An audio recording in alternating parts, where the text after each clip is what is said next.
Hey everyone, and welcome to another live episode of the Mary Trump Show. And as you can clearly see, I'm not Mary Trump. I'm Wajahat Ali. I'm subbing in for the great Mary, who was a little bit under the weather today. And so she has asked me, Brown Mary from Earth 3, to step in. And like Brown Mary, I do love Creedence Clearwater. But today, folks, we're not going to do it nice and easy. We're going to do it nice and rough, like Tina Turner. Because Donald Trump is having a rough week. Oh boy, he's having a rough month. Oh, his European trip is just nothing but scandals and gaffes and humiliations. And I'm here for one to pour it on. Oh, I want to pour it on. Ooh, I want him to suffer and be humiliated and be mocked and be ridiculed. Folks, I'm not the only one, because it seems he has lost Rupert Murdoch. Oh, you know that flaming leftist Rupert Murdoch, one of the supervillains of the 20th and 21st centuries? That Rupert Murdoch, the owner of Wall Street Journal and Fox, has not just sharpened the knives, folks, against Donald Trump. It seems like he's in a stabby motion right now. So he's losing Rupert Murdoch. Seems like he's losing Joe Rogan. He's completely underwater. His trade deals are going nowhere. Reporters are finally getting a spine and ask him, follow-up questions. But the Republican Party remains committed to cruelty. However, there is an opening for Democrats if they want to take it. Let's dive in.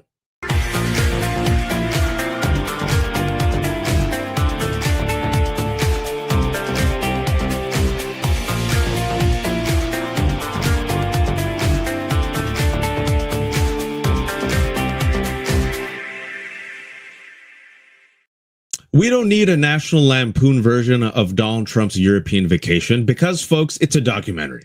Oh boy, it's been bad. Donald Trump has spent the past few days in Europe, and he was chased out of every corner of Scotland. I love the Scots. Oh, God bless him, who came out with signs and humiliated him and mocked him. So today he met with our ally, or I should say our former ally, UK Prime Minister Keir Starmer, at his golf course in Scotland. And judging off the warm welcome he has thus received from the countrymen, Donald's meeting didn't really start off that well. Lexi, play this clip.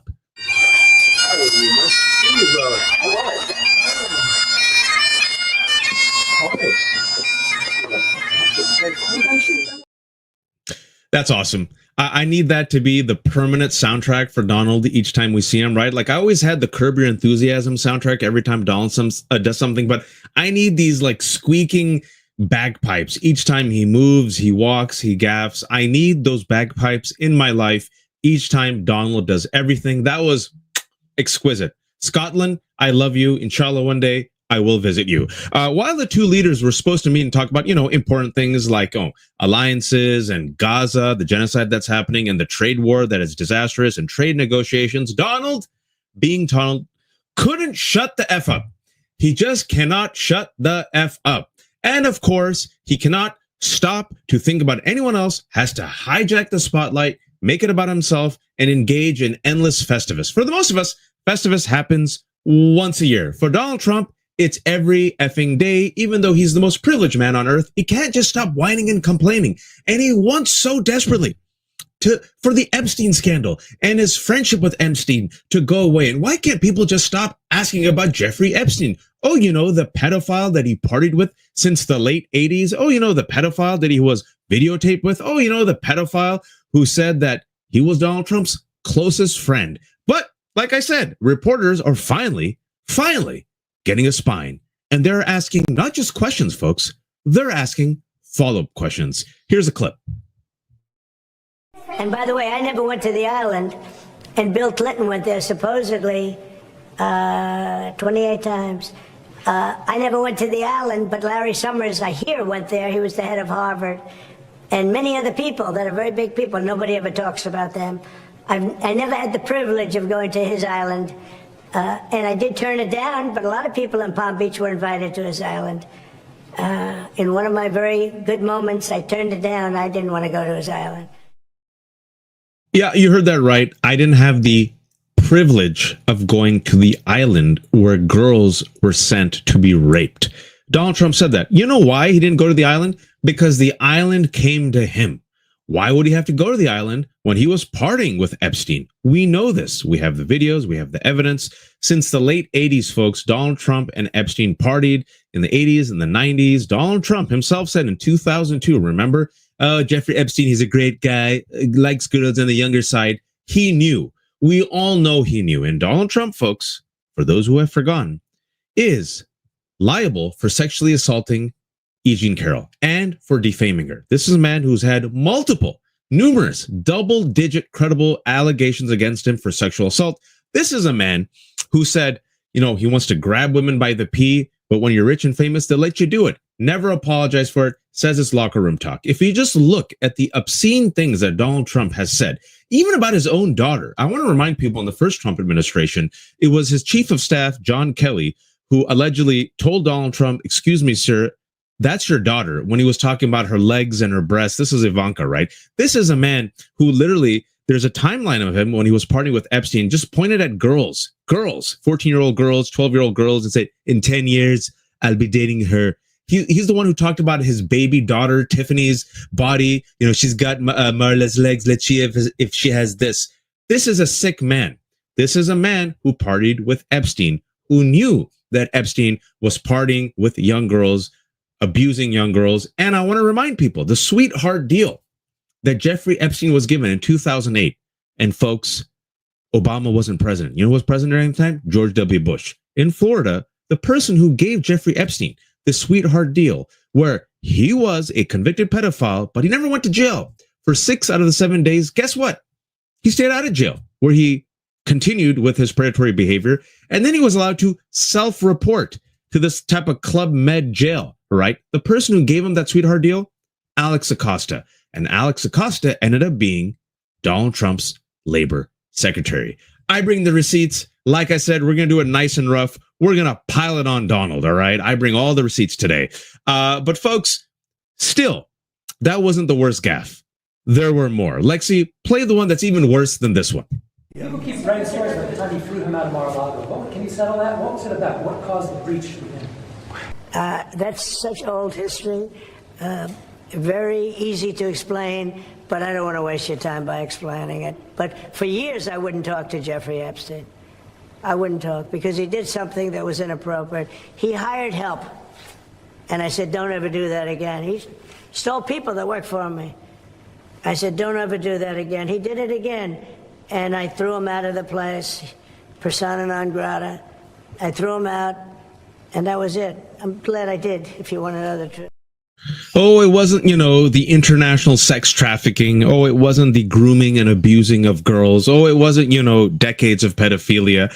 That was fine. I mean, boys will be boys. It's because he poached talent from Mar-a-Lago. And folks, 2019 Politico reported that some of the unsealed documents showed that Ghislaine Maxwell, who, by the way, is no victim, was part and parcel of Epstein's predatory ring. Not only did she abuse the women, like the farmer sister, right, with Jeffrey Epstein, she went and got the women, recruited them, groomed them, and molested them. She is a supervillain, that Ghislaine Maxwell, right? So apparently Ghislaine Maxwell poached some of these young girls from Mar-a-Lago to then go to Jeffrey Epstein. Well, one of these young girls was Virginia Jeffrey, one of the most notable, well-known public victims of Jeffrey Epstein, who also identified Prince Andrew.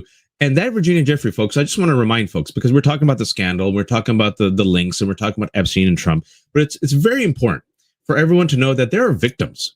There are real victims, women who are abused, women who are damaged, women who are tortured, women like the farmer sisters who came out 2 decades ago and nobody believed them. When Victoria Ward, investigative journalist, mentioned the farmer sisters account on the record in a 2003 Vanity Fair profile, that was supposed to be the huge expose on Jeffrey Epstein. Graydon Carter of Vanity Fair scrubbed the farmer sisters from the record and then became a puff piece. Allegedly, Graydon Carter was threatened by Jeffrey Epstein.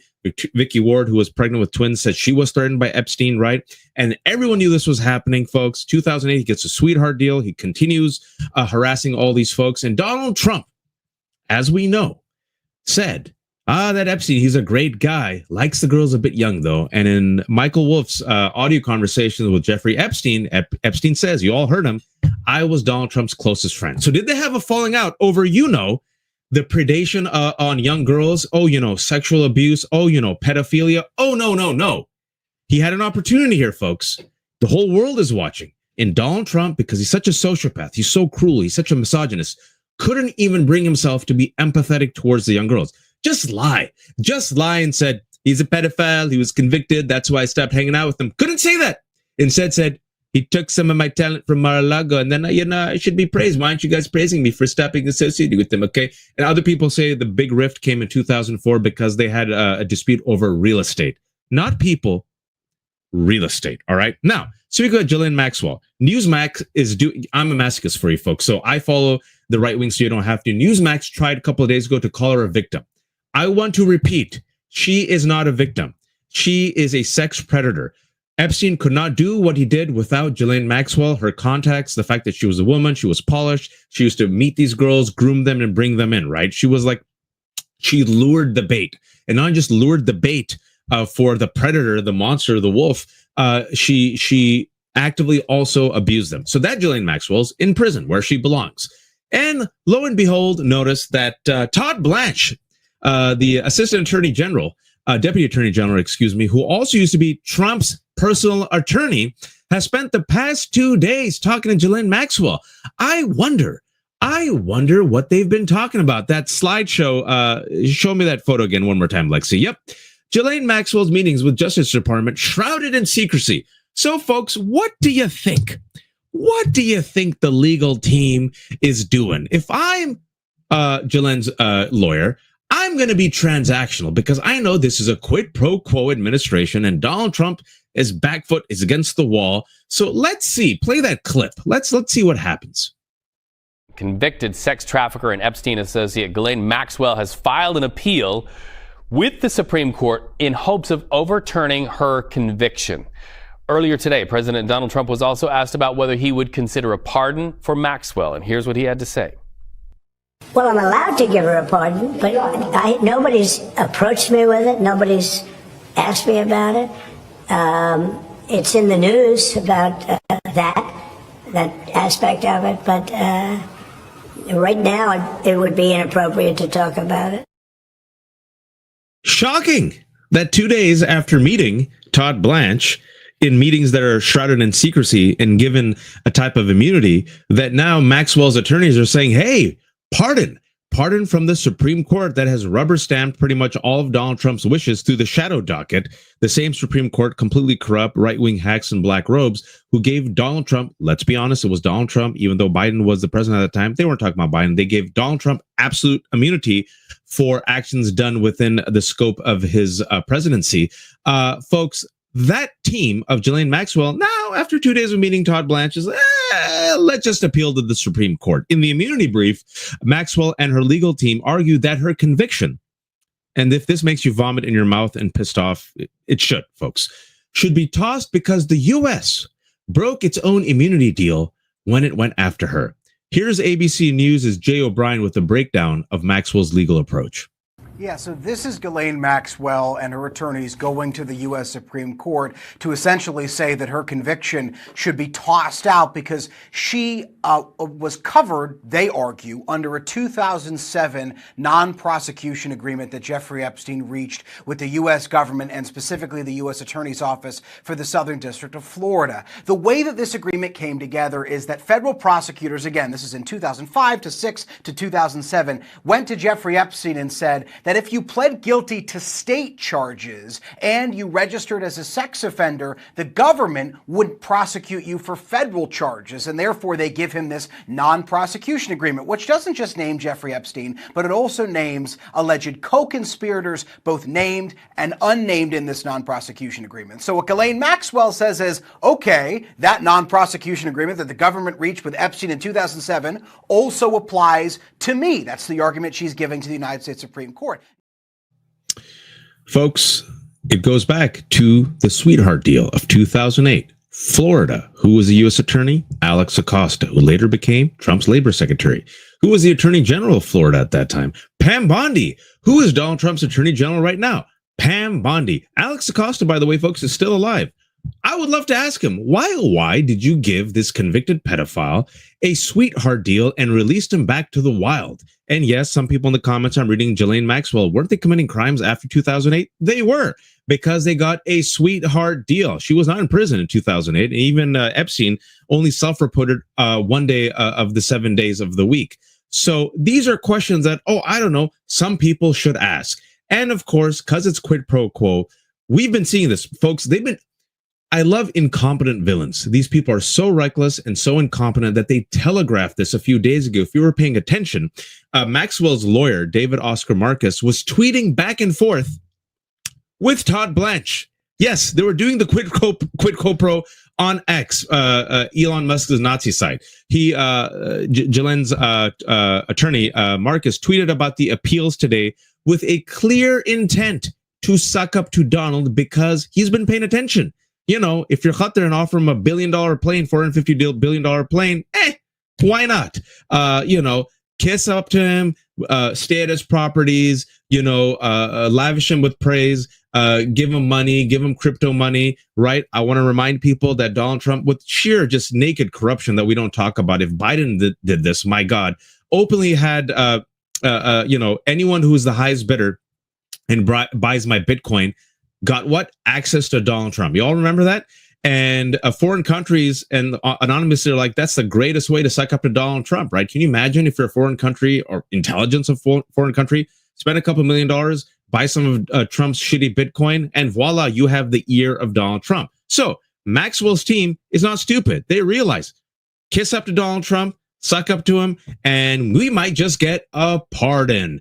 The slideshow that I believe Lexi showed, it says in part, President Trump built his legacy in part on the power of a deal.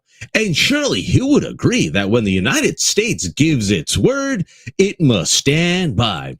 We are appealing not only to the Supreme Court, but, this is key, to the president himself to recognize how profoundly unjust it is to scapegoat Ghislaine Maxwell for Epstein's crimes, especially when the government promised she would not be prosecuted. Maxwell's meetings with Todd Blanche, again, the deputy AG last week, and this appeal today, clearly, folks, are connected. They're just criming out in the open. This is like quid pro quo. Just be subtle. Lex Luthor, folks, does not share his supervillain plan out like in the open. These people are so reckless, so naked, so shameless. They're doing it out in the open. Donald Trump, because he cannot shut the F up. If I was advising Donald Trump, and please, I hope anyone who's in Donald Trump's orbit, don't listen to me. If I was advising Donald Trump, this is what I would say. Sir, President, are you trying to pardon Ghislaine Maxwell, the convicted sex pedophile and partner of Jeffrey Epstein, who is completely complicit within this and is one of the key supervillains? And even the victim said that she was, if not as bad as Epstein, perhaps even worse. I would simply lie and say, of course not. No. What does he say? Twice now he's been asked, well, I haven't thought about it. That's a tell that he's thinking about it. And folks, I said this a couple of days ago. It doesn't take a genius. Before, they actually met. What I said and what my fear was, if I'm Todd Blanche, right, and I'm the Godfather's representative, like Tom Hayden, Robert Duvall's character, I would go meet with Ghislaine. I'd say the following: hey, quid pro quo. You come out and you say, yeah, Donald and Jeffrey were friends, but guess what? I never saw any abuse of women. But do you know who was on the plane and abused women? And this is where I would give MAGA the chum. The chum I would give is 3 liberal names. I would give Bill Clinton. I'd give Bill Gates, because, the conspiracy theories about the vaccines. And I'd give him one more. I'd give him 3. And if I'm Todd Blanche and Donald Trump, I'd say, hey, Ghislaine, you say publicly Donald had nothing to do with Jeffrey, and you give us 3 liberal names, and we'll pardon you. And we got the Supreme Court, and they'll rubber stamp it. And voila, folks, that seems to be the play. It's happening right now. The problem, however, folks, is Donald Trump is negative 35 on Epstein. He has the lowest negative poll ratings of his entire second administration. He's negative 11. The only president this close in his first term that has had a lower negative rating was Donald Trump, first administration, negative 16. He's now -5 on his pillar, immigration. He's double digits negative on the economy, on inflation, on tariffs, on his signature bill, the big, beautiful bill that adds $3 trillion to the deficit to give billionaires permanent tax cuts and just rips away Medicaid with $1 trillion worth of cuts. It's -25 with all voters, -45 with independent voters. He is drowning. The Epstein scandal ain't going away. And folks, as I said at the beginning, last week I said, once I saw the Wall Street Journal, that flaming leftist communist rag owned by Rupert Murdoch dropped one of 3 bombshell reports in the past week, right? They dropped the report about, Donald Trump apparently drawing the doodle. They dropped the report about, the names that were in the book. They dropped the report about Epstein being mentioned in the files, and Pam Bondi told them. Well, Donald Trump retaliated, and he wants to sue Rupert Murdoch, right? Well, Rupert Murdoch, folks, I have been telling everyone, he's sharpening the knives. But I want to edit that. He hasn't just sharpened the knives. That knife is now pointed at Donald Trump, and it's in a stabby motion, because Rupert Murdoch ain't dumb. Rupert Murdoch owns Wall Street Journal. He also owns Fox. He knows Donald Trump. He knows Donald Trump would threaten him. He knows Donald Trump would sue him. They're being sued right now. Wall Street Journal has stayed true to its reporting, has not flinched, stands by it. And furthermore, when Donald Trump earlier last week tried to deflect, right, with Beyonce and Obama and Tulsi Gabbard and all this ish, Fox published an article by Ned Price. And Ned Price said that this is all a distraction. Yep, the same day that Tulsi Gabbard came out, Fox, that flaming leftist rag owned by Rupert Murdoch, came out and said this is a distraction. Folks, that is clearly, to me, an indication that Rupert Murdoch is done. He's done with Donald Trump. He sees him as weak. He sees him as old. And furthermore, because I always bring the receipts, before that Wall Street Journal, the first one, dropped, it was reported that someone met with Rupert Murdoch. You all want to take a guess who? J.D. Vance. J.D. Vance, the man who was groomed by Peter Thiel and the Broligarchy, the man who made his money in Wall Street and with the tech bros, the man who was not friends with Donald Trump, but was hand-delivered to Donald Trump as is the vice presidential candidate. That J.D. Vance met with Rupert Murdoch before all these bombshells started dropping. So I'm here to say that I think Rupert Murdoch is done with Donald Trump. And Donald Trump is paying attention, folks, because now Donald Trump is demanding that Rupert Murdoch, that flaming leftist liberal communist owner of Wall Street Journal and Fox, be deposed within 15 days. And why 15 days? Because Donald says Murdoch is old and in poor health, so the clock is ticking. And we have a president who, instead of leading this country, instead of, lowering the prices, instead of making deals, he is obsessed with personal grievances. He is on a personal Festivus daily 365, 24/7 rage fest, right? It's all about his personal grudges, not about helping the people he claims to lead. And as much as Donald wants Epstein to go away, it is only growing, folks, because I've been saying that the only reason for the past 2 weeks that corporate media, which has failed on this story and so many other stories, and many Democrats, they could have and should have talked about this, but they didn't. The only reason that corporate media now has been emboldened is because the right wing has given them the permission. It is the Wall Street Journal, Fox, and the right-wing MAGA base that has been radicalized for the past 10 years by people like Dan Bongino and Kash Patel, right? About the deep state, the anti-Semitic conspiracy theories, right? About QAnon, that the rest of us, I'm not making this up, folks, they believe that the rest of us are devil-worshipping child pedophiles and murderers. They have spread this for 10 years. This has radicalized individuals to commit violence against their family members. This was part and parcel, the sequel, if you will, to Pizzagate. There was this gentleman who wasn't crazy, just close by to where I live, 20 minutes from where I live. I've been to this pizza place before. He shows up 10 years ago, remember, with a rifle and says, "I'm here to free the kids. Where are the kids?" And everyone was like, "Sir, this is a pizza place." He goes, "I heard that Clinton and Democrats have children locked in the basement." They realized that was working. They made it into QAnon. Donald Trump and others promoted QAnon that said the rest of us, anyone who opposes Donald Trump, is part of the deep state, and we're devil-worshipping child predators who murder children. That is a QAnon conspiracy. It radicalized people to commit violence. Vance Bolter the Trump supporter, remember Vance Bolter that no one talks about? That man last month who had a hit list of 70 Democrats, killed 2 Democrats, a Democratic representative in Minnesota and her Melissa Hortman and her husband. That Vance Bolter was in part radicalized by, want to take a guess? QAnon.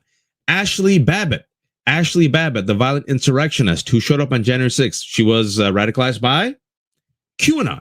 And what MAGA said was the following. There is a deep state. All these libs are sex traffickers. And there's only one person who can eliminate the deep state. There's only one person who's the outsider who, if he comes back in power, him and his MAGA allies will come in and expose the entire ring through the Epstein files. And that man is Donald Trump. And they were promised that once Donald Trump came in power, they would release the Epstein files. Now, folks, I keep the receipts. I'm connecting the dots for you. Dan Bongino, Pam Bondi, and even Kash Patel, they radicalized this space. That's how they made their name and their claim within MAGA. But guess what, folks? They're now part of the deep state. Kash Patel is now the FBI director. The deputy director is who? Dan Bongino. Attorney General is Pam Bondi. So they gave some chum to the base. We're going to invite some freaks like Libs of TikTok and Mike Cernovich, and we're going to take photos of them walking out with binders. It wasn't enough. Base said, give me the files. Pam Bondi, I have the files on my desk. Great. Where are the files? And then last month, if you recall, we were talking about this. Dan Bongino and Kash Patel, deer in headlights. We reviewed the files. Epstein killed himself. Don't worry about it. And they started turning on him. And then Dan Bongino was like, oh my God, real work is hard. And apparently now Dan Bongino is turning on Pam Bondi, is turning on Kash Patel because Dan Bongino's own base sees them as a sellout, right? And folks, they want the files. It is MAGA that is radicalized. The monster is turning against the creator. This has radicalized them because, folks, there's also people, believe it or not, who aren't crazy, who are against pedophiles. And they're like, we want the information. Where are the files?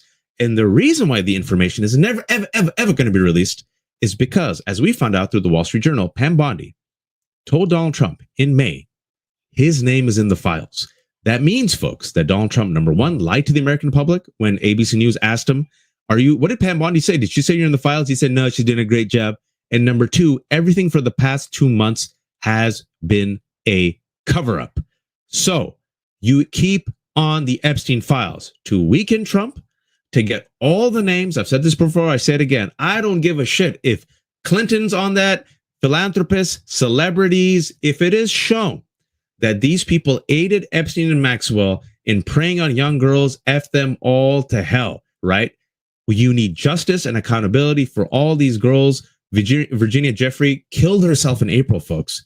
The one that is the most prominent person who came out and talked about Prince Andrew and others, she killed herself in late April. The Farmer sisters were not believed. So I believe exactly Epstein files is Donald's kryptonite, Susan. I've been saying it for 2 weeks. Susan's fantastic. She's heard it on Democracy-ish.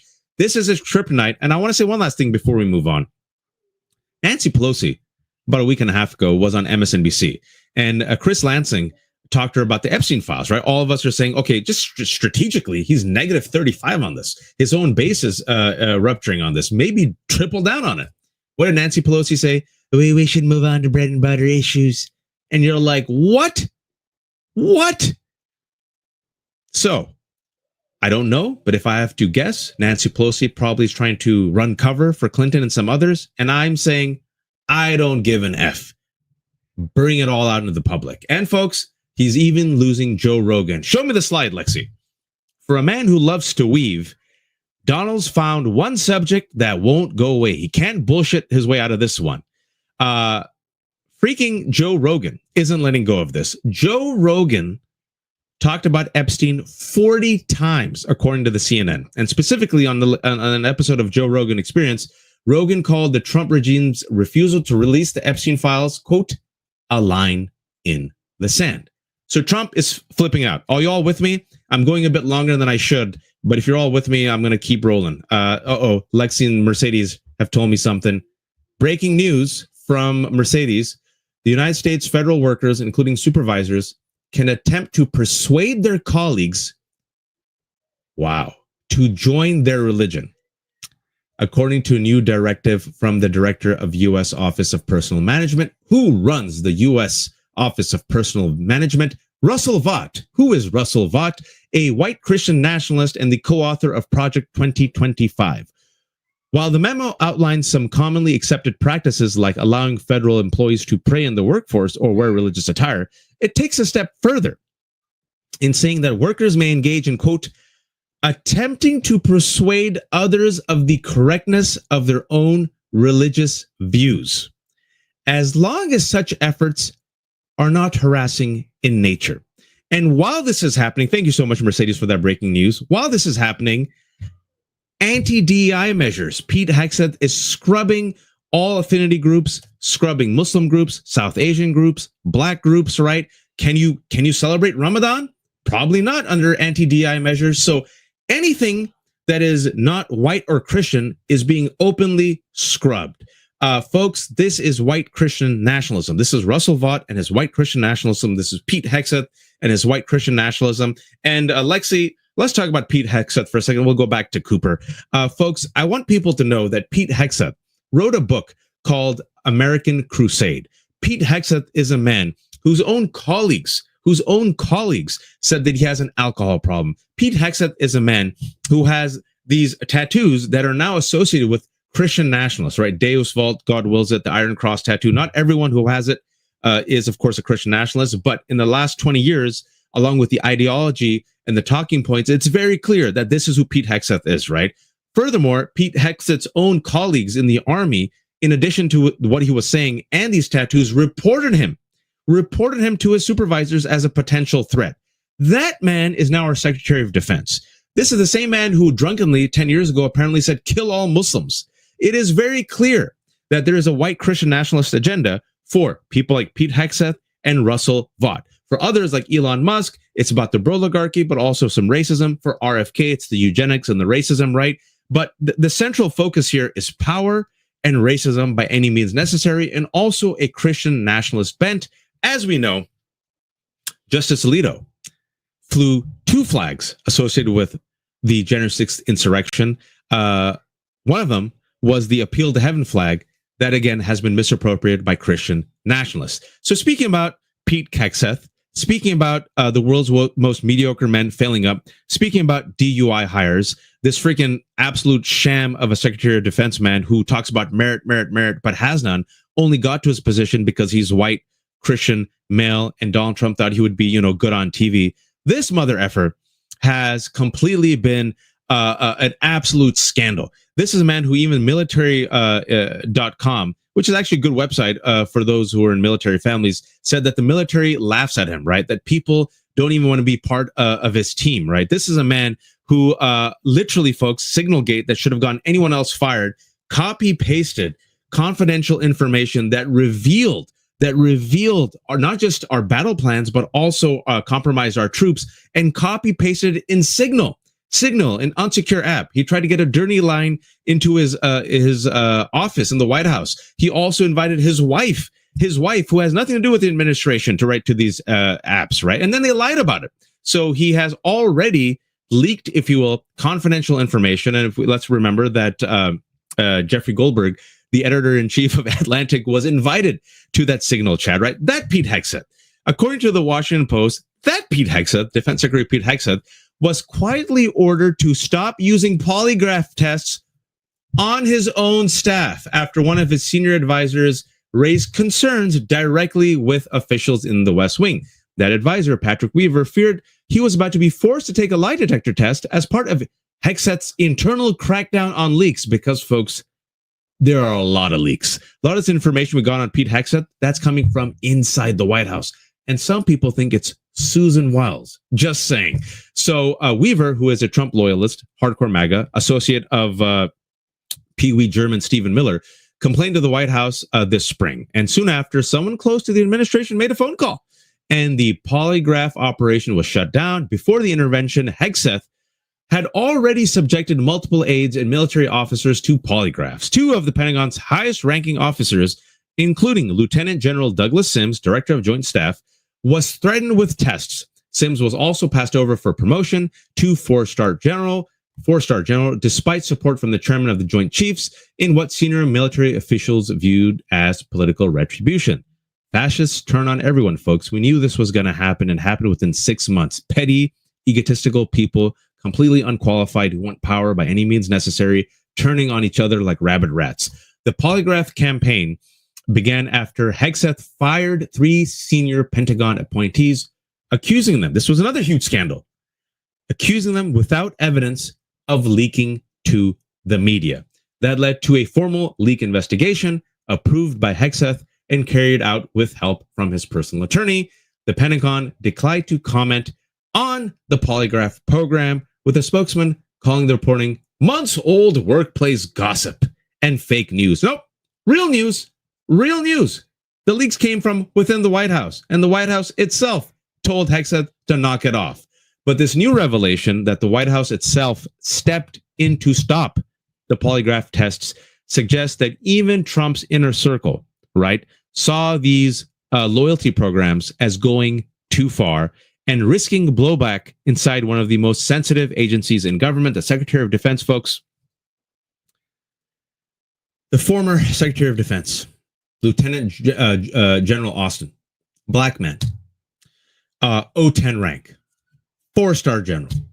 The man before him during Trump's first administration, General Mattis, O10 rank, 4-star general. This is a man who, literally not just advises the president on military strategy, also oversees a near $1 trillion budget, right? The entire armed military forces, like 2 million people, right? This is the man, Pete Hegseth, whom they have as the Secretary of Defense, a man who at most is an 04 rank, a man who has trouble with alcoholism, a man who in Princeton wrote one time when he was in Princeton that if you have sex with a woman who's drunk, it doesn't count as rape. And then, lo and behold, that same man paid a woman $50,000 to sign an NDA, a woman who he allegedly, wait for it, sexually assaulted. This is the man, this completely unqualified man that they chose to be Secretary of Defense. Leak, leak, leak, folks. It's all coming apart. Fascists turn on fascists. And again, Kash Patel, maybe you should have, I don't know, a person with law enforcement experience be their director of FBI. Another little gem that was in that Wall Street Journal reporting. Once it was found out, once Pam Bondi, the attorney general, told Donald Trump in late May, allegedly, that he was in the files, in the Epstein files, guess who started gossiping like a little bee about it to everyone? Anyone? Kash Patel. Kash Patel, the FBI director, started telling everyone, hey, you know who's in the Epstein files? Donald Trump. The world's most incompetent people, the world's dumbest people are killing us, folks. Some good news. Some Democrats have finally found out, you know what? We have an opportunity here. Let's fight. Let's go on offense. Let's strategize. And I like this move, folks. We have some good news today. This is a good move that I actually appreciate. We have a new contender for North Carolina, the Senate seat, which Tom Tillis actually abandoned. Why did Tom Tillis actually say he's not running again? You all remember? Because Tom Tillis realized the big, beautiful bill, the signature bill of Donald Trump, is a disaster. He realized that, gutting Medicaid to give tax cuts to the billionaires will hurt Republicans and their base. So what did Donald Trump do? Festivus, fascists come for everyone. He put the target sign on Tom Tillis. And Tom Tillis said, all right, well, MAGA's a cult. I guess I'm done. Peace out, y'all. So there's a vacancy. And in this vacancy, good name stepped up, folks. Former governor of North Carolina. Very popular, well-liked, respected, white man, middle-aged, straight, Christian, right? Checks all the boxes. Roy Cooper officially announced the bid for the U.S. Senate in 2026. Take a look.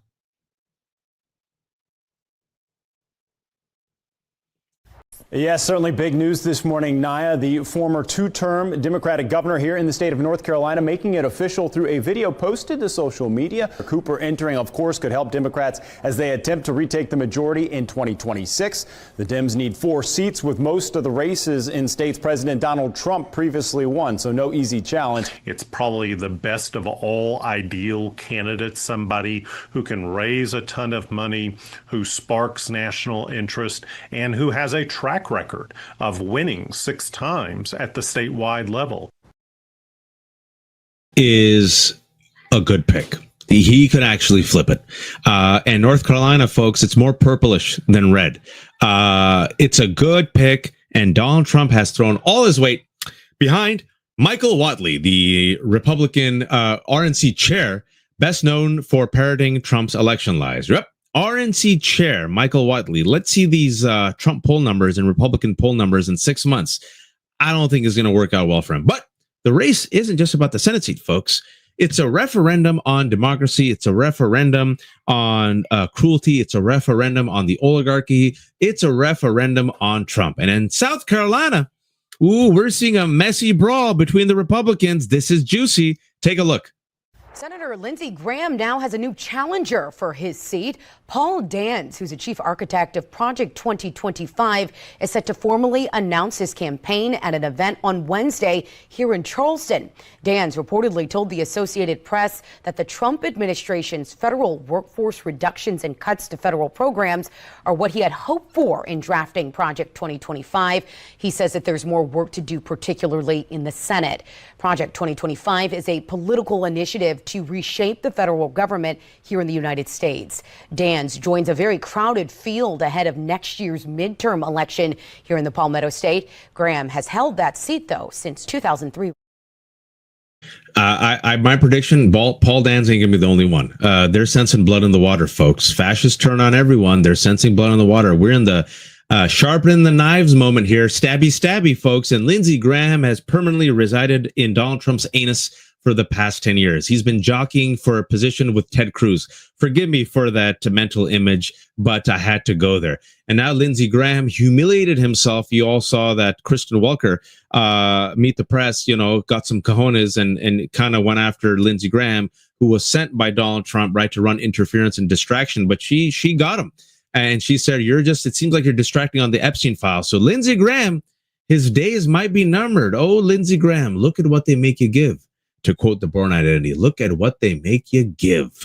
Lindsey's probably thinking, oh, Donald Trump, I've had his back for 10 years. He'll have my back. But Donald Trump, folks, as you have clearly seen with Epstein, as you have seen with Mike Pence, as you have seen with anyone who hurts him, even his mentor, Roy Cohn, not known as a man who reciprocates when it comes to loyalty, uses you and throws you away.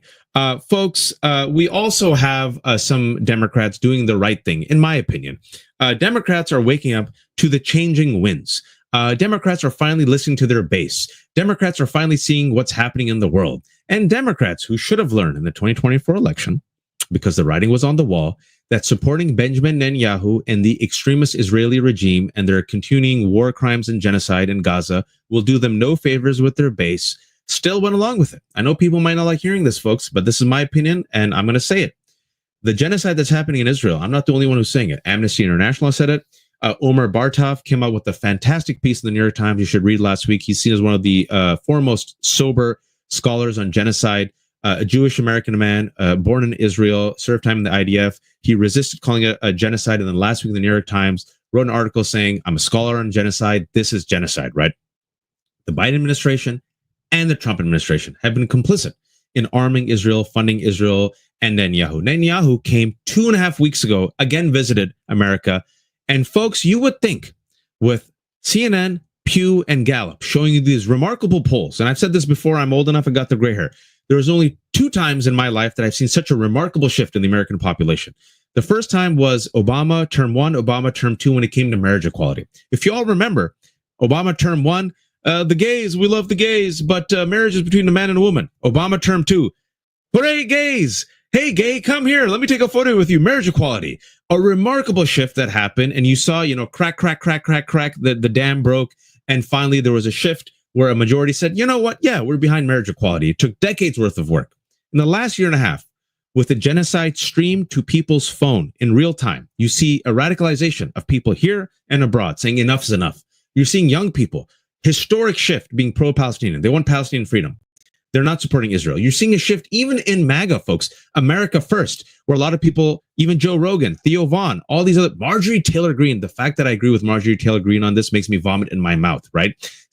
You've seen even Tucker Carlson asking, why are we supporting Netanyahu, who's a war criminal? Why are we supporting this genocide?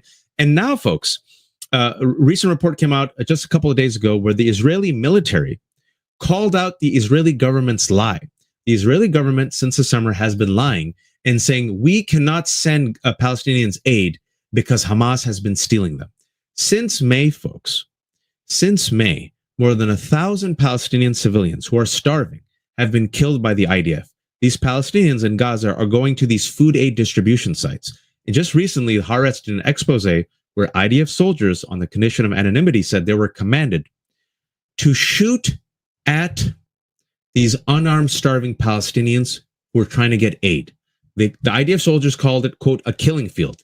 More than 1,000 Palestinians have been killed this way since May. Now, Palestinians are facing phase 5 starvation in Gaza. Phase 5 starvation, which means they are now literally dropping dead. Children are dropping dead from starvation. And even if these people who are starving survive with phase 5 starvation, we're talking about long-term damage to your organs, to your health, to your growth. UNICEF came out and said, as a result of this aid shortages, these blockages done by Israel, because Israel occupies Gaza in the sense that it blocks entry and exit. It has control over the air, has control over the sea, right? Very deliberate man-made famine in Gaza. 80% of the victims of this man-made famine, children. And now we're seeing the last 2 weeks, these photos. These photos are unmistakable of these kids. I mean, I don't know if you've seen these photos. Chills down my spine. Like, I sit there and I'm horrified by this. And I ask myself, regardless of what you think about Israel-Palestine, how does anyone support this? How does anyone support this? The starving of children, the starving of babies. Hamas. These babies aren't Hamas. They're babies. They're babies. And Lancet has said that the number of 60,000 civilians killed, Palestinians, killed, most of them civilians in the past year and a half. Lancet, a medical journal, said that number is probably 40% higher. So we're seeing a genocide in real time, folks, streamed to our phones, which is aided directly by our taxpayer dollars, both the Biden administration and the Trump administration. And you're waiting for a Democrat to say enough is enough. And folks, 2.5 weeks ago, I hate saying this, but this is the facts. I don't bend the knee to anyone. I bring all the receipts. War criminal Benjamin Netanyahu visited.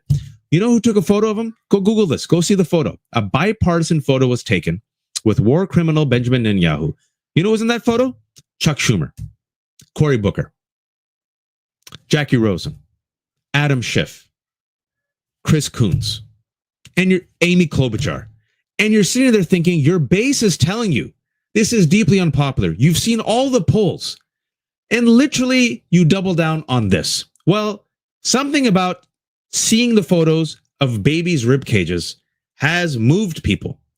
And today, Angus King, folks, independent senator from Maine who caucuses with Democrats, I mean, he went hard. He went harder than any Democrat I've seen on this. This is a quote. Can we bring up that quote from Angus King? I am through supporting the actions of the current Israeli government and will advocate and vote for an end to any United States support whatsoever until there is demonstrable change in the direction of Israeli policy. My litmus test will be simple. No aid of any kind as long as there are starving children in Gaza due to the action or inaction of the Israeli government. Folks, respect to Angus King. This should have been done a year ago. I don't know what motivated him. Maybe they see the polls. Maybe they see where the wind is blowing. Maybe they're finally listening to their base. Maybe they finally see Palestinians as human beings. Maybe the Netanyahu extremist regime has openly gone so genocidal. Just listen to their quotes, folks. Smotrich and Ben-Gvir, they're openly telling you the plan. The Security Cabinet openly voted for occupying Gaza and moving the Palestinians away. That's called ethnic cleansing. Maybe they read Omar Bartov's piece on genocide. I don't know. We need more of this. And we need democratic leadership now to follow King and others. This is a genocide happening in real time, folks. And people say, oh, we can't do anything. I'll remind y'all, Ronald Reagan, once he was seeing Israel's war crimes in Lebanon in the early 80s, picked up the phone, called up Prime Minister Begin and said, I see a Holocaust on the TV screen. I want you to end it. Begin said, respectfully, President, I know a Holocaust. But he said, I don't care. I want you to finish this. 20 minutes later, Begin calls him up and said, okay, we'll cease. You also saw Dwight Eisenhower put pressure. You saw Bush put pressure. Without United States complicity, whether it's our money, our weapons, our guns, or diplomatic support, Israel cannot continue this. Israel is not suicidal. They need U.S. weapons, support, money, and diplomatic support. Literally a phone call might end this, folks. Sorry for that. I spoke a little bit too much. I hope it wasn't too much. Someone gave me a private chat, but I can't read it.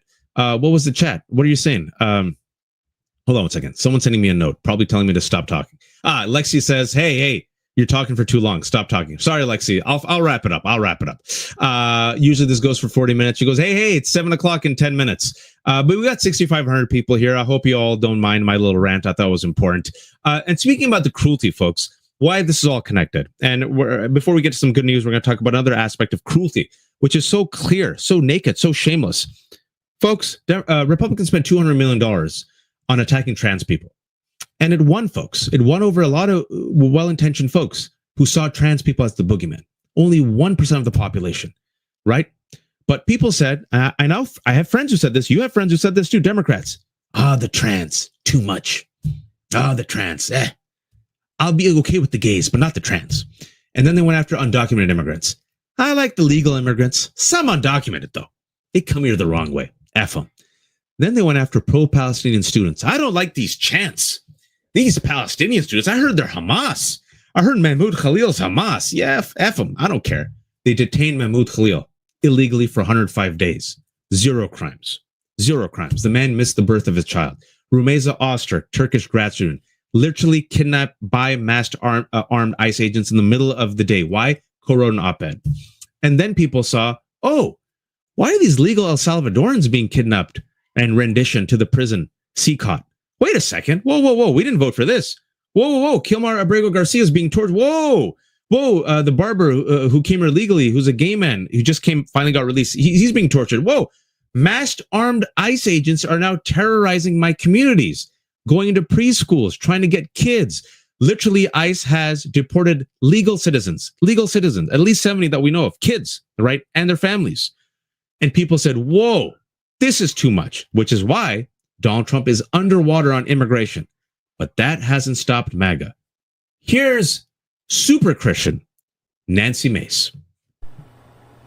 New sheriff in town, I have to tell you, one of my favorite things to watch on YouTube these days are the court hearings where illegals are in court and ICE shows up to drag them out of court and deport them. I can think of nothing more American today than keeping our streets safer by getting those violent criminals out of the United States of America, and we all have Donald J. Trump to thank for it. With the cross always there, right above the cleavage, right there. Folks, this is what we're dealing with. If you thought this cruelty would be limited only to the undocumented, you weren't paying attention. If you thought this cruelty would only be limited to Palestinians in Gaza, you aren't paying attention. If you thought this cruelty would only be limited to transgender folks, you aren't paying attention. Fascists come for everyone, including fellow fascists. And we're seeing it now. And thank you for Mercedes for jumping in.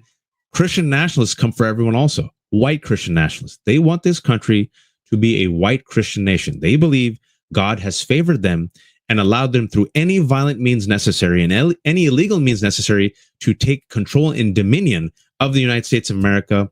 And they're charged by God to cleanse this United States of America and make it a Christian nation so that they will have the rapture and the second coming of Christ. I'm not making it up.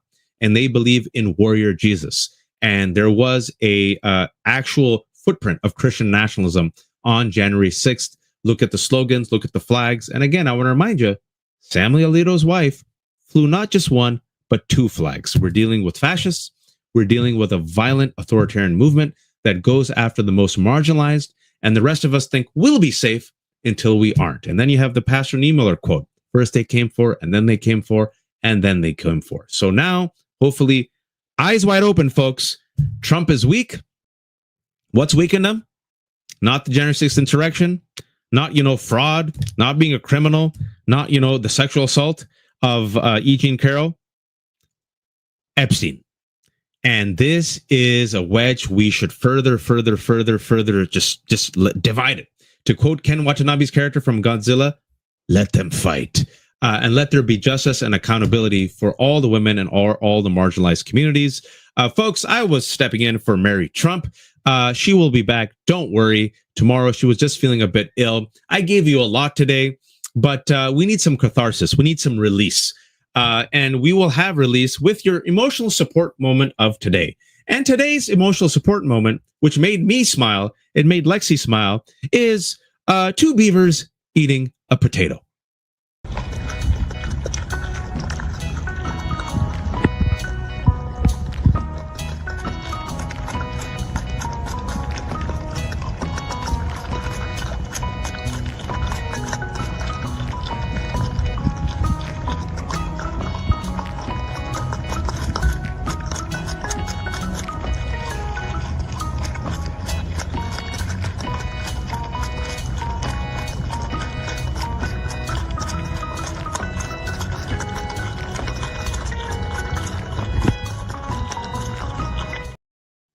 That was awesome. Hopefully that gave you some relief, some release, some catharsis. This has been Mary Trump Live, folks. If you are not a subscriber, please subscribe. Mary started from 0, got to 50K, got to 100K. Now she's almost at 450K. The more and more people subscribe, the more it helps the algorithm. That's just how YouTube works. Also, once this is published in about a minute, please like it and please share it. Share it on other channels, share it on other social media apps. It goes a long way. Folks, my name is Wajahat Ali. I'm Brown Mary. I edit and write for the Left Hook Substack.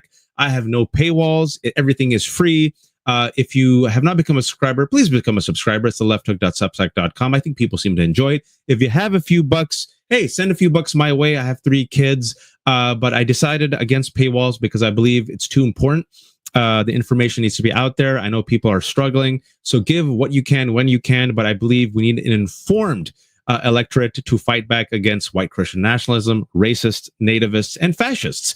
Folks, Mary will be, inshallah, back. She was just a bit under the weather. I want to give a shout out to some of the great super chatters who have given us money today. Folks, all of these super chats, they're like tips. They all go to Mary. There is no corporate donors. So thank you, Champagne Hand, for giving us becoming a new member. Thank you for liking my Substack. Susan's everywhere. Susan always gives $10. Thank you, Susan. Blonde gifted 20 Mary Trump Media memberships to someone. Blonde Bombshell, that is dope. That's huge. Thank you so much. Lady Di in Nevada, $5. Thank you. Susan also gifted 5 Mary Trump memberships. Blonde Bombshell is a new member. For those folks who have a few bucks to spare, become a super chatter. If you're watching it on YouTube, underneath, you'll see a circle with ... If you click on the dot, you'll see a $sign with a heart. That's how you become a tipper. $1, $2, $5, it goes a long way. And the DJ today, the person who I would not be able to do this without, is Lexi. Give it up for Lexi. Thank you, Lexi, for helping me out. She's the one who got all the slideshows. It's fun, right? It's like I'm hosting a show. I'm like, boom, Lexi, hit it. Bang, she hits it. And Mercedes popped in to give us that breaking news. So, Mary, feel better. Inshallah, she does feel better. Lexi, thank you so much. Mercedes, thanks so much. And thank you all, the 6,500 people who are watching. We really appreciate it. We will see you back tomorrow, 6 p.m. Eastern time. Be kind to each other, be empathetic, and please, oh, please don't be a fascist.